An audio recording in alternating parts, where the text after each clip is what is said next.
सीता स्वयंवर के समय में कुछ रोचक कहानी मैं सुना रहा हूँ। जब धनुष यज्ञ चल रहा था, धनुष को उठाने के लिए, प्रत्यंचा चढ़ाने के लिए सभी राजा लोग परेशान थे।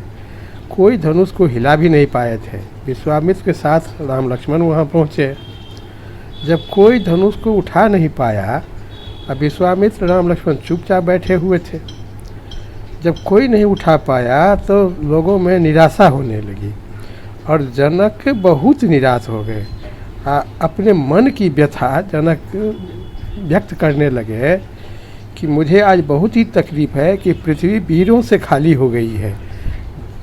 एक भी आदमी धनुष को प्रत्यंचा चढ़ाना था दूर, धनुष को हिला भी नहीं सका। आज मुझे बहुत निराशा हो रहा है कि पृथ्वी वीर से खाली हो गया। यदि हम ये बात पहले अनुमान कर पाते तो हम इस तरह का कोई प्रश्न ही नहीं रखते।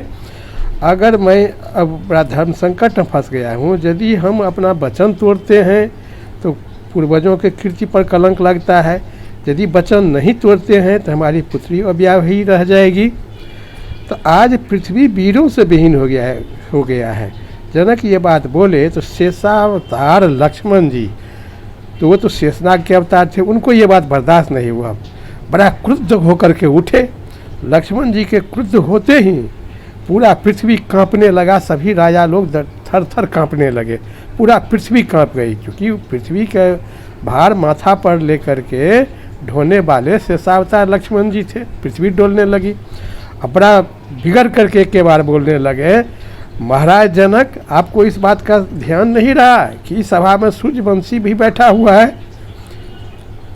जिस सभा में सूर्यवंशी एक बालक भी बैठा होता है, उस सभा में कोई वीरता को चुनौती देने का साहस नहीं कर सकता। यहाँ तो सूर्यकुल भूषण भगवान श्री राम बैठे हुए हैं और आप वीरता को चुनौती दे रहे हैं।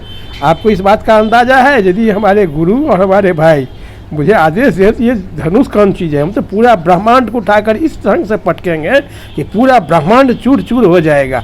पृथ्वी कांपने लगी, सब लोग थर्रा गए। तब विश्वामित्र उनको शांत किए। तब आगे की कहानी पुनः हम अगला से